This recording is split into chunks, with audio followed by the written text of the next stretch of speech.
পাক সবাইকে মাফ করে দে, বলেন সুবহানাল্লাহ। মাফ করে দে মানে আল্লাহর পক্ষ থেকে তাৎক্ষণিক শাস্তি আল্লাহ পাক তাদেরকে দিয়ে ধ্বংস করে দেয় না।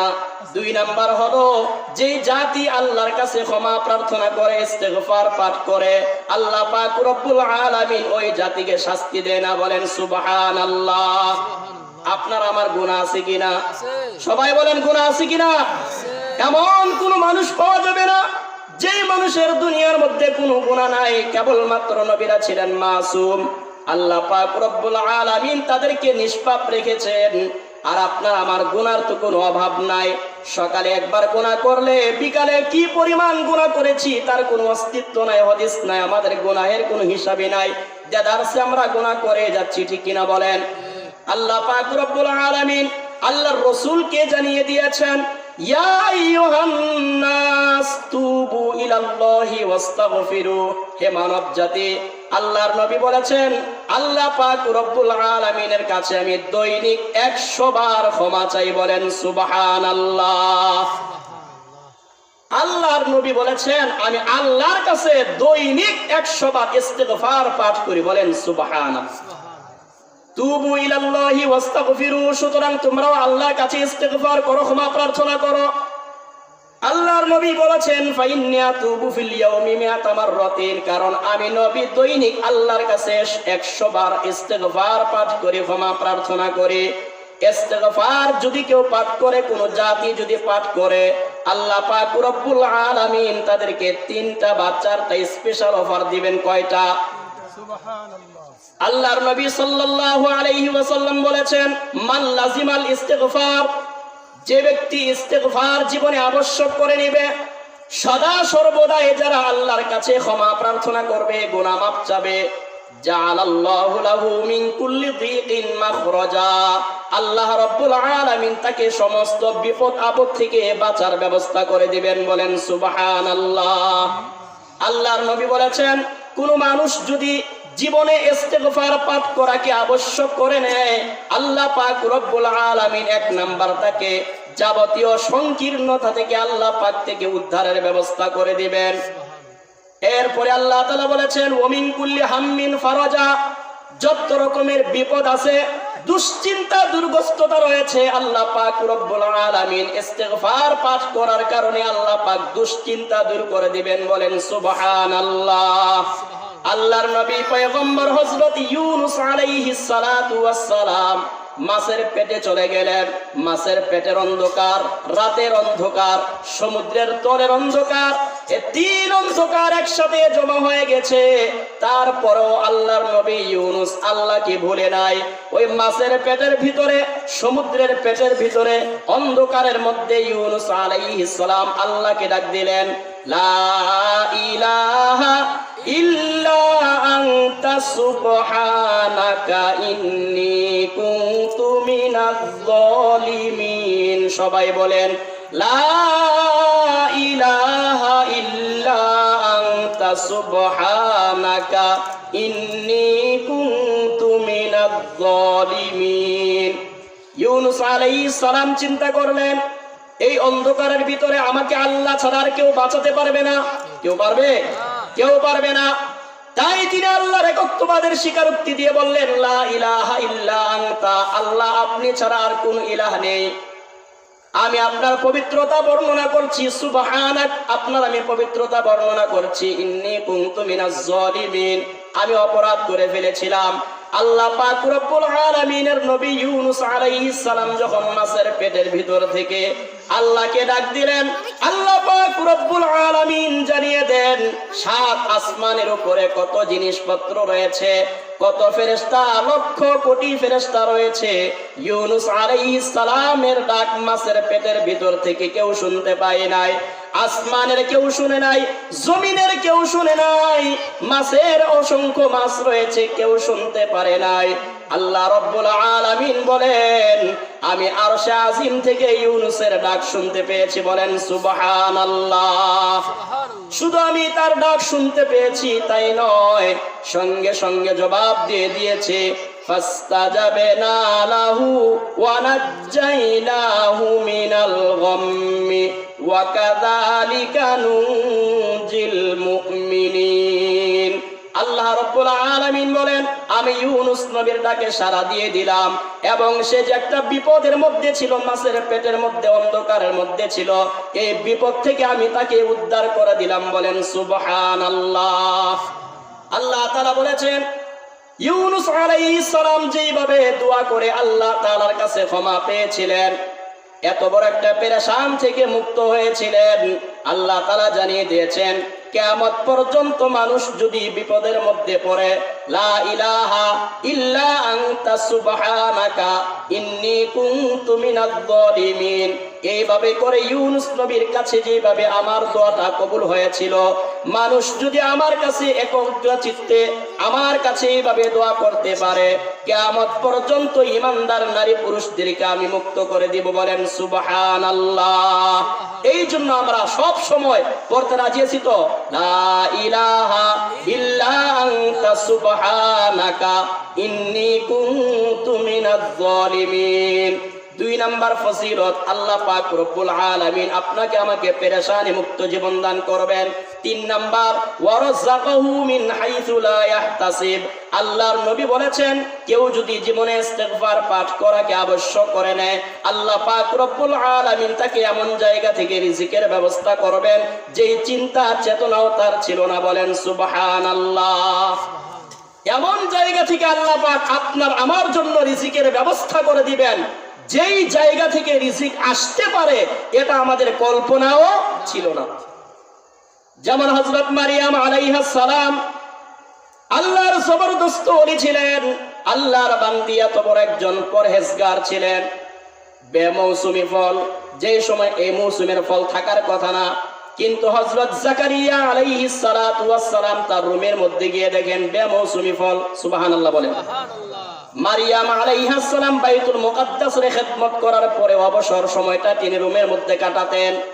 হযরত জাকারিয়া আলাইহিস সালাম মাঝে মাঝে খাবার দেওয়ার জন্য যখন যাইতেন, গিয়ে দেখতেন সামনে অনেক রকমের ফল, অথচ এই মৌসুমে এই ফল থাকার কথা না।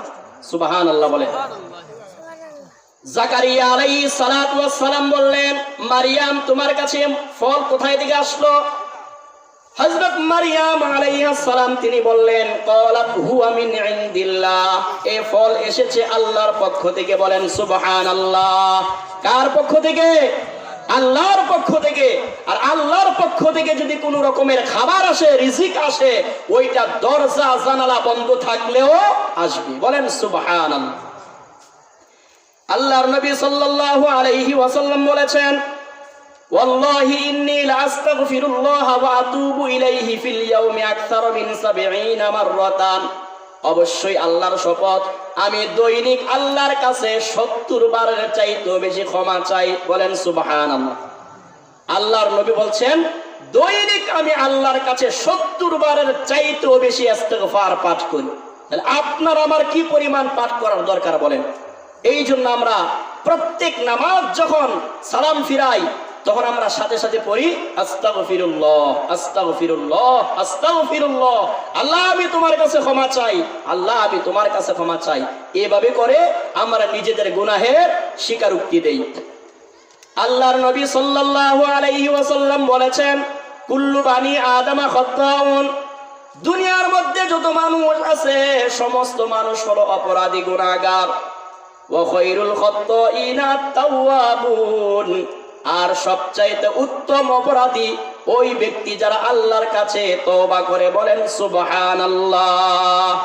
আল্লাহর কাছে যদি আপনি অন্যায় করার পরে, অপরাধ করার পরে যদি আল্লাহর কাছে ক্ষমা প্রার্থনা করেন, আল্লাহর নবী বলেছেন ওই ব্যক্তিরা এমন হয়ে যায় যেন ওই ব্যক্তির পিছনে আর কোনো গুনাহ নাই। বলেন সুবহানাল্লাহ। মানুষ যদি অন্যায় করার পরে আল্লাহর কাছে ক্ষমা প্রার্থনা করে, আল্লাহর নবী বলেছেন ওই ব্যক্তি এমন ভাবে গুনাহ থেকে মুক্ত হয়ে যায় কেমন যেন তার জীবনে আর কোনো গুনাহই নাই। বলেন সুবহানাল্লাহ। আল্লাহর নবী সাল্লাল্লাহু আলাইহি ওয়াসাল্লাম বলেছেন, ঈমানদার ব্যক্তি যারা হবে তারা নিজের জীবনে যদি কোনো গুনাহ হয়ে যায় এটাকে অনেক বড় মনে করবে। আল্লাহর নবী বলেছেন, ইন্নাল মুমিনা ইয়ারা যুনুবাহু কান্নাহু কাঈদুন তাহতা জাবালিন। আল্লাহর নবী বলেছেন, ইমানদার ব্যক্তি তারা গুনাহকে এত বড় মনে করে, সে মনে করে একটা পাহাড়ের নিচে আমি দাঁড়িয়ে আছি, ইয়াখাফু আইয়াকা আলাইহি, হতে পারে এই পাহাড়টা আমার মাথার উপরে পড়ে যাবে। এই চিন্তায় সব সময় পেরেচান থাকে, আল্লাহর কাছে ক্ষমা প্রার্থনা করে। আর ওই ব্যক্তি দাঁড়িয়ে সব সময় আল্লাহর কাছে ক্ষমা প্রার্থনা করে। আর ওয়া ইন্নাল ফাজিরা ইয়ারা যুনুবাহু কাযুবাবিন মাররা আলা আনফিহি। আর অপরাধী ব্যক্তি, মুনাফিক ব্যক্তি, পাপাচার ব্যক্তি, নিকৃষ্ট ব্যক্তি, তারা অন্যায়কে ছোট মনে করে একটা মাছির মতো অথবা মশার মতো। মাররা আলা আনফিহি, এই যে আমাদের চোখের সামনে, নাকের সামনে দিয়া কত মশা মাছি আসা যাওয়া করে না, আসা যাওয়া করে, কিছু মনেই করে না। তো ফাজার অপরাধী ব্যক্তি, যারা স্বৈরাচার, তারা গুনাহকে কোনো গুনাহই মনে করে না। কিন্তু ইমানদার ব্যক্তি একটা অন্যায় করার পরে, অপরাধ করার পরে সেটাকে বিরাট মনে করে, আর মনে হয় কোন সময় জানি আমার উপরে আল্লাহর গজব পড়ে যায়। বলেন ঠিক কিনা? কিন্তু অপরাধী যারা, তারা এটাকে কিছু মনেই করে না। এই জন্য দেখবেন যারা বেনামাজি, এরা সবচাইতে বেশি হাসি তামাশা করে। কিন্তু আল্লাহর ব্যক্তি যে নামাজ আদায় করে, হালাল হারাম বেঁচে চলে, সব সময় আল্লাহকে পরহেজগারিতা অবলম্বন করে চলে, ওই ব্যক্তি তাহাজ্জুদ নামাজের মধ্যে দাঁড়িয়েও কান্দে, নামাজ পড়ে দোয়া করে আল্লাহর কাছে ক্ষমা প্রার্থনা করে, চোখ দিয়ে দর দর করে পানি পড়ে যায়। আর যারা সব সময় নামাজ কালাম পড়ে না, গান বাজনা শোনে, তাদের চোখ দিয়ে পানি আসে না। ঠিক কিনা বলেন? এরা মনে করে কোনো কিছুই না, দুনিয়াটা মনে হয় এভাবেই চলে যাবে। কিন্তু না, দুনিয়া এভাবে একদিন শেষ হয়ে যাবে, কিন্তু মৃত্যুর পরে তোমাকে জাহান্নামের আগুনে জ্বলতে হবে। ঠিক কিনা বলেন? এই জন্য সব সময় আল্লাহর কাছে ক্ষমা প্রার্থনা করতে হবে। আল্লাহর নবী সাল্লাল্লাহু আলাইহি ওয়াসাল্লাম বলেছেন, যে ব্যক্তি সাইয়্যিদুল ইস্তিগফার পাঠ করবে, সকাল বেলা যদি ওই ব্যক্তি সাইয়্যিদুল ইস্তিগফার পাঠ করে একবার, কয়বার? একবার। আল্লাহর নবী বলেছেন, সন্ধ্যার আগে যদি ওই ব্যক্তি মারা যায়, আল্লাহ পাক তাকে ক্ষমা করে জান্নাত দিয়ে দেবেন। বলেন সুবহানাল্লাহ।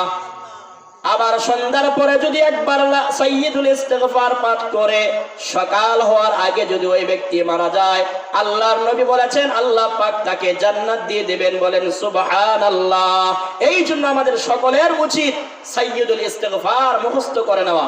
সকলে আমার সাথে বলেন, আল্লাহুম্মা আনতা রাব্বি লা ইলাহা ইল্লা আনতা খলাকতানি ওয়া আনা আবদুকা ওয়া আনা আলা আহদিকা ওয়া ওয়া'দিকা মাস্তাতা'তু আউযু বিকা মিন শাররি মা সানা'তু আবু'ু লাকা বিনি'মাতিকা আলাইয়া ওয়া আবু'ু বিযামবি ফাগফিরলি ফাইন্নাহু লা ইয়াগফিরুয যুনুবা ইল্লা আনতা। এই হলো সাইয়্যিদুল ইস্তিগফার।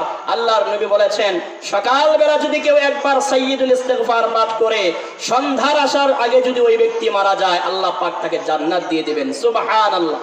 সন্ধ্যার পরে যদি একবার পাঠ করে, সকাল আসার আগে যদি মারা যায়, আল্লাহ পাক তাকে জান্নাত দিয়ে দিবেন। বলেন সুবহানাল্লাহ। এই জন্য আমরা এটা মুখস্থ করে নেব। বলেন ইনশাআল্লাহ। এরপর আরেকটা ইস্তিগফার হলো আস্তাগফিরুল্লাহাল্লাযী লা ইলাহা ইল্লা হুয়াল হাইয়ুল কাইয়্যুম ওয়া আতুবু ইলাইহি। আমরা সবাই পারি না? পারি না? সবাই বলেন আস্তাগফিরুল্লাহাল্লাযী লা ইলাহা ইল্লা হুয়াল হাইয়ুল কাইয়্যুম ওয়া আতুবু ইলাইহি। আল্লাহর নবী বলেছেন, এই ইস্তিগফার যে ব্যক্তি পাঠ করবে, গুফিরাত যুনুবুহু ওয়া ইন কানা ক্বাদ ফাররা মিনাজ যাহফি। আল্লাহ পাক রব্বুল আলামিন তার জীবনের সমস্ত গুনাহ মাফ করে দিবেন। বলেন সুবহানাল্লাহ। যে ব্যক্তি আস্তাগফিরুল্লাহাল্লাযী লা ইলাহা ইল্লা হুয়াল হাইয়ুল কাইয়্যুম ওয়া আতুবু ইলাইহি, এই ইস্তিগফার পাঠ করবে, আল্লাহ পাক রব্বুল আলামিন তার জীবনের সমস্ত গুনাহ মাফ করে দিবেন। আল্লাহর নবী বলেছেন, ওয়া ইন কানা ক্বাদ ফাররা মিনাজ যাহফি, যদিও ওই ব্যক্তি জিহাদের ময়দান থেকে পলায়ন করে চলে আসে, জিহাদের ময়দান থেকে পলায়ন করে চলে আসা কবিরা গুনাহ। আল্লাহর নবী বলেছেন এই ইস্তিগফার পাঠ করলে আল্লাহ পাক রব্বুল আলামিন তাকে ক্ষমা করে জান্নাত দিয়ে দিবেন। বলেন সুবহানাল্লাহ। এই জন্য আমাদের উচিত সাইয়্যিদুল ইস্তিগফার এবং আস্তাগফিরুল্লাহ আল্লাযী লা ইলাহা ইল্লা হুয়াল হাইয়ুল কাইয়্যুম ওয়া আতুবু ইলাইহি, এই ইস্তিগফার গুলো বেশি বেশি পাঠ করা। সবচাইতে ছোট্ট ইস্তিগফার হলো আস্তাগফিরুল্লাহ। সবাই বলেন আস্তাগফিরুল্লাহ, আস্তাগফিরুল্লাহ ওয়া আতুবু ইলাইহি, আস্তাগফিরুল্লাহ ওয়া আতুবু ইলাইহি। এটা আমরা বেশি সময় লাগে না, সব সময় উঠতে বসতে আমরা সব সময় এটা পড়তে পারি। আস্তাগফিরুল্লাহ, আস্তাগফিরুল্লাহ, আস্তাগফিরুল্লাহ ওয়া আতুবু ইলাইহি, আস্তাগফিরুল্লাহ ওয়া আতুবু ইলাইহি। আমাদের জীবনে বিশাল গুনাহ আল্লাহ ক্ষমা করে দিবেন। বলেন সুবহানাল্লাহ। এই জন্য আমাদের উচিত ইস্তিগফার গুলো বেশি বেশি পাঠ করা। এরপরে আমরা যে নামাজ আদায় করি, ওই নামাজের মধ্যে আল্লাহর নবী বলেছেন যে ব্যক্তি মান করা আয়াতাল কুরসিয়্যি দুবুরা কুল্লি সালাতিন লাম ইয়ামনাহু মিন দুখুলিল জান্নাতি ইল্লা আইয়ামুতা। আল্লাহর নবী বলেছেন যে ব্যক্তি প্রত্যেক ফরজ নামাজের পরে আয়াতুল কুরসি পাঠ করবে। কি পাঠ করবে? আয়াতুল কুরসি পাঠ করবে প্রত্যেক ফরজ নামাজের পরে। আল্লাহর নবী বলেছেন লাম ইয়ামনাহু মিন দুখুলিল জান্নাতি ইল্লা আইয়ামুতা। ওই ব্যক্তি জান্নাতে যাওয়ার জন্য মাত্র মৃত্যুটা বাকি, মরার সাথে সাথেই জান্নাতে চলে যাবে। সুবহানাল্লাহ। আজকে থেকে আমরা আমল করব তো ইনশাআল্লাহ। প্রত্যেক নামাজের পরে আমরা সালাম ফিরানোর পরে তিনবার আস্তাগফিরুল্লাহ, আস্তাগফিরুল্লাহ, আস্তাগফিরুল্লাহ, আল্লাহুম্মা আনতাস সালাম ওয়া মিনকাস সালাম তাবারাকতা ইয়া যাল জালালি ওয়াল ইকরাম, এগুলো পাঠ করব। এরপরে আয়াতুল কুরসি পাঠ করব। আমরা সবাই পারি না ইনশাআল্লাহ? আয়াতুল কুরসির ফজিলত আল্লাহ তাআলার কাছে এত বেশি। আবু হুরায়রা রাদিয়াল্লাহু আনহু বলেন আল্লাহর নবী আমাকে একটা কোষাগারের পাহারা দেওয়ার দায়িত্ব দিয়েছেন, আর বলেছেন আবু হুরায়রা এটা পাহারা দাও। আল্লাহর নবীর প্রিয় সাহাবী আবু হুরায়রা রাদিয়াল্লাহু তাআলা আনহু চিন্তা করলেন আল্লাহর নবী আমাকে কোষাগার পাহারা দেওয়ার দায়িত্ব দিয়েছেন, তিনি পাহারা দিবেন কি করে? হঠাৎ করে দেখতে পাইলেন একটা চোর আইসা মালামাল নিয়ে যাইতেছে। আবু হুরায়রা রাদিয়াল্লাহু আনহু তাকে ধরে ফেললেন। তখন ওই চোর বলছে দেখেন আমার বাড়িতে সন্তানাদি না খাইয়া পইরা আছে, আমাকে ছাইরা দেন। তো আবু হুরায়রা রাদিয়াল্লাহু আনহুর মায়া হলো, তিনি তাকে ছাইরা দিলেন। দ্বিতীয় দিন আবু হুরায়রা রাত্রে বেলা পাহারা দিতেছেন, হঠাৎ করে আবার দেখেন মালামাল নেওয়ার জন্য চোর আইসা হাজির। আবু হুরায়রা ধরে ফেললেন। সুবহানাল্লাহ বলেন।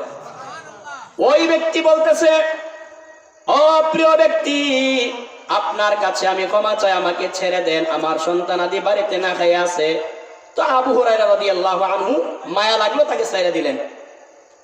তৃতীয় দিন আবু হুরায়রা রাদিয়াল্লাহু আনহু কোষাগার পাহারা দিতেছেন, আর ওই চোর আবার এসে চুরি করে চলে যাওয়ার জন্য চেষ্টা করতেছে। আবু হুরায়রা রাদিয়াল্লাহু আনহু শক্তভাবে ধরলেন, আজকে ছাড়ে না। আজকেও কান্নাকাটি করে, আজকে কি করো না? ছাড়ে না। ওই চোর বলল আবু হুরায়রা তুমি যদি চাও তোমার এই মালামাল গুলি হেফাজতে থাকুক, তাহলে আমি তোমাকে একটা কথা বলি, প্রত্যেক রাত তুমি আয়াতুল কুরসি পাঠ করবা, তাহলে তোমার মালামাল হেফাজতের দায়িত্ব আল্লাহ নিয়ে নেবেন। বলেন সুবহানাল্লাহ। তখন আবু হুরায়রা রাদিয়াল্লাহু আনহু সকালবেলা এই ঘটনা আল্লাহ রাসূলের কাছে বলছেন, ইয়া রাসূলুল্লাহ এই ঘটনা।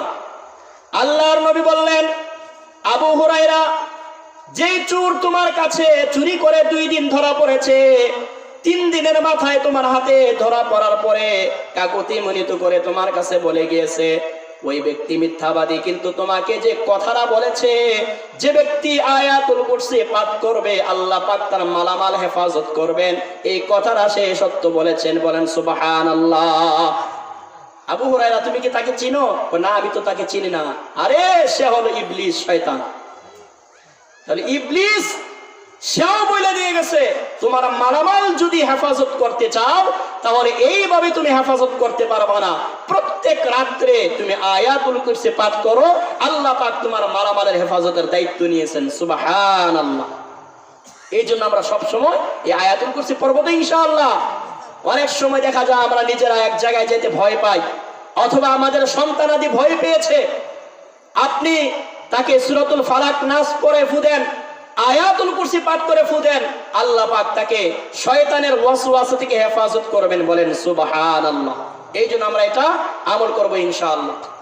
এরপরে আল্লাহর নবী সাল্লাল্লাহু আলাইহি ওয়াসাল্লাম বলেছেন, দুনিয়ার মধ্যে মানুষ যদি সব সময় আল্লাহর কাছে ইস্তিগফার পাঠ করে, আল্লাহ পাক রব্বুল আলামিন তাদের জীবনের মধ্যে পেরেশানি দূর করে দিবেন।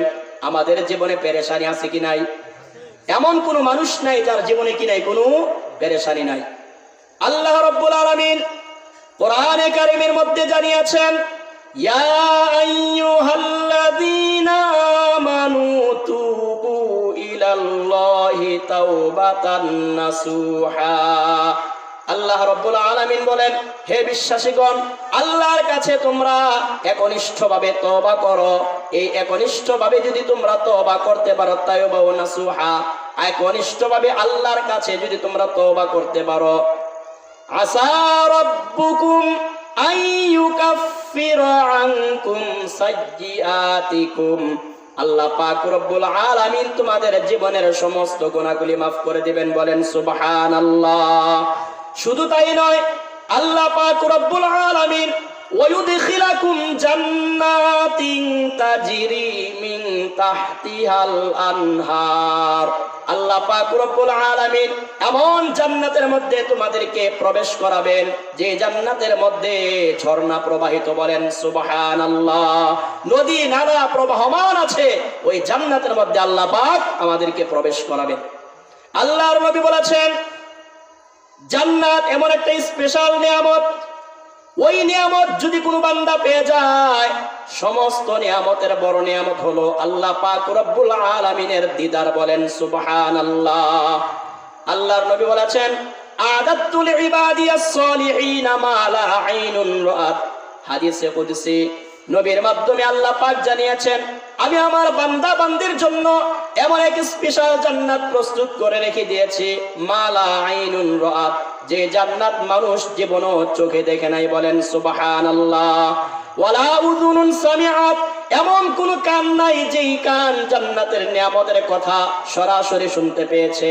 ওয়ালা খতর আলা কলবি বাশারিন, এবং মানুষের কল্পনার মধ্যেও জান্নাতের নাজ নিয়ামত এমন জান্নাতের মধ্যে আল্লাহ পাক প্রস্তুত করে রেখে দিয়েছেন, কল্পনা করেও আমাদের সেই জান্নাত কল্পনায় আসবে না। বলেন সুবহানাল্লাহ। আমরা সেই জান্নাতে যাইতে চাই, সবাই জান্নাতে যেতে চাই। আল্লাহ পাক আমাদের সবাইকে জান্নাতে যাওয়ার তৌফিক দান করুন, বলি আমিন। এটা কি শুধু বললেই হবে নাকি আমল করতে হবে? আমল করতে হবে। আল্লাহর নবী বলেছেন, কেমন একটা জান্নাত তোমার জন্য আল্লাহ পাক রব্বুল আলামিন ছোটখাটো জান্নাত বানায় নাই। আল্লাহর নবী বলেছেন, ইন্না ফিল জান্নাতি লাশাজারাতান, জান্নাতের মধ্যে এমন একটি বৃক্ষ রয়েছে, এমন একটি গাছ রয়েছে, ওই